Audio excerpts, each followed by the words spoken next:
Mayberry Mall, Mount Airy, North Carolina.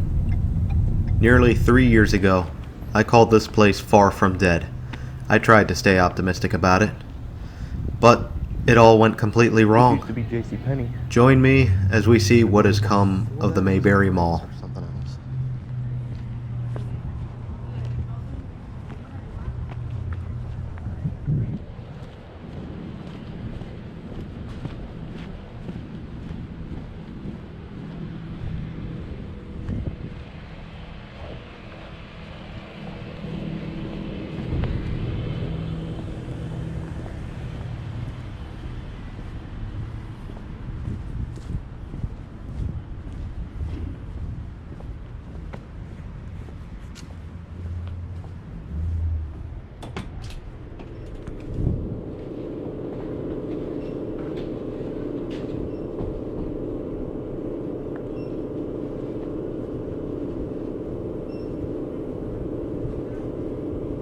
I distinctly remember this corridor being full of stores, from Belk to JCPenney. But now, there's a large barrier in the way of JCPenney and beyond, and there's maybe 3 businesses left in this mall, besides Belk.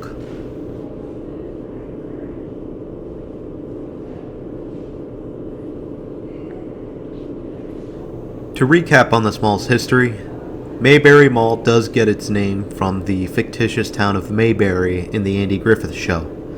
After all, Mount Airy is known for the popular 60s TV show. In fact, sometimes Mount Airy gets referred to as the town of Mayberry.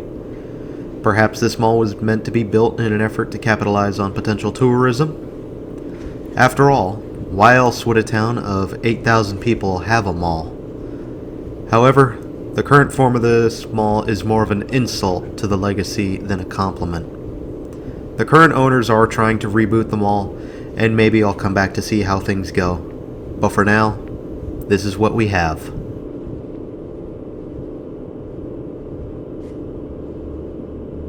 Mayberry Mall went up in 1968 to quite the fanfare, as shoppers from many walks of the region flocked to see the shiny new hallway of commerce.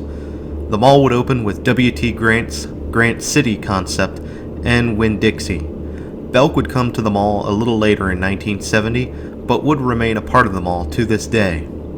Mayberry Mall benefits in being the only shopping mall between Winston-Salem, North Carolina, and Roanoke, Virginia, which might have contributed to its viability as a mall.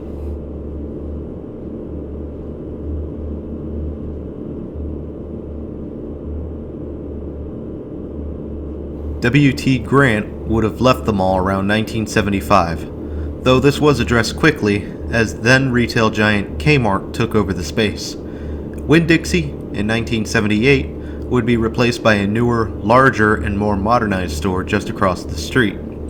This would take a little longer to fill in, but the world's smallest JCPenney, coming in at 19,000 square feet, would be happy to fill in the space in 1987. At the time of JCPenney's arrival, Mayberry Mall was given a facelift inside and out to keep its image fresh.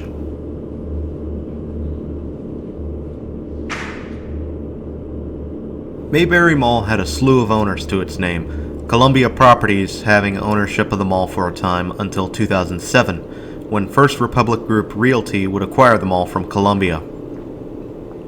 I haven't been able to pinpoint exactly when, but Kohan Retail Investment Group acquired the mall. They had ownership of it when I was present in 2017. In fact, the man himself, Mike Kohan, had approved my request to film here back then.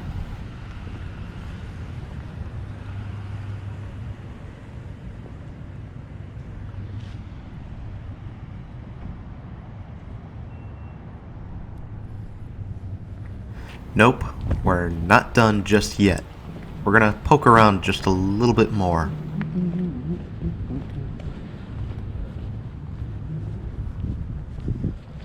I had gotten permission at that time to record, and you could forgive me for trying to stay positive about the mall.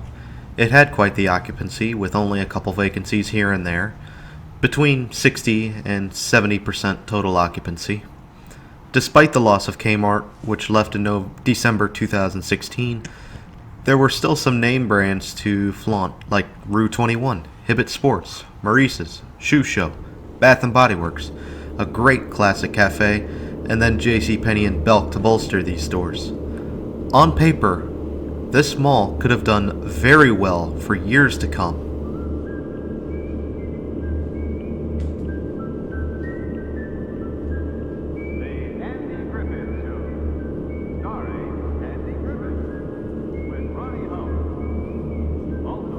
But almost immediately after I recorded, it was apparent that maintenance was very lax, to say the least. The roof was slowly turning into a sieve. Leaks were increasingly apparent throughout the mall, with buckets becoming an increasingly common sight. 2018 would only get worse as tenants began to vacate en masse. On February 1st, 2018, Mayberry Mall was threatened with closure due to health and safety hazards, although this was somehow averted. This even caused Rural King to avoid opening their first store in North Carolina at Mayberry Mall. Had Rural King followed through then, they would have filled the old Kmart space. This lack of maintenance got so bad that JCPenney closed their location in July 2018, citing the mall's decaying condition as their reason for closing. Although Shoe Department has found its new home in JCPenney's place.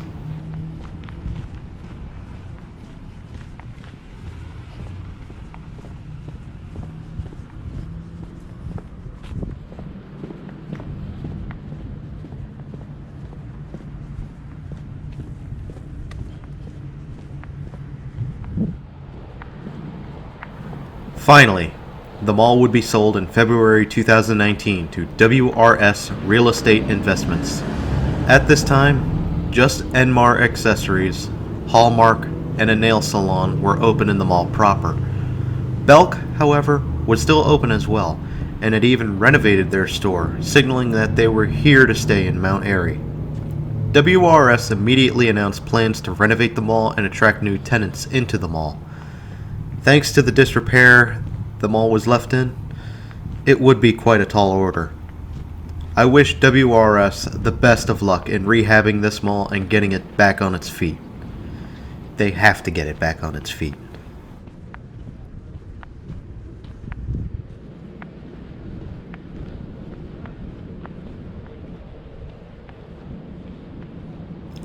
So, while we get a look at the back end of the mall, I have some questions for Kohan Retail that I want answered. What went wrong? Wow. How did you let a tiny mall like this slip? Headquarters. Is it because it wasn't a moneymaker? Is it because you just didn't care? Did local management not tell you that the roof decaying and turning into a colander? Even they're gone. It should have been easy enough to make a modest destination out of this mall. And yet, somehow, you've managed to screw it up. How can we trust you to run other malls in your portfolio after this example? Better yet, are your other malls in better shape right now? And I've heard mixed things about Kmart. Well, I hate to end on a bad note, but this is what we're left with. The decayed husk of a mall Kohan destroyed, and another company trying to rehab. I didn't want to see the mall end up like this, but at the end of the day, I do hope WRS can turn this around. Any building with the nameplate Mayberry should not end up like this. Perhaps when they announce completion of the reboot, I will come back to see how things have gone, hopefully for the better. Maybe I'll do a quiet walkthrough with some background to music to enjoy. But for now, we can only hope that the reboot goes well. So until next time, this is Doomie Grunt, wishing you and the Mayberry Mall farewell, and good luck to WRS and the city.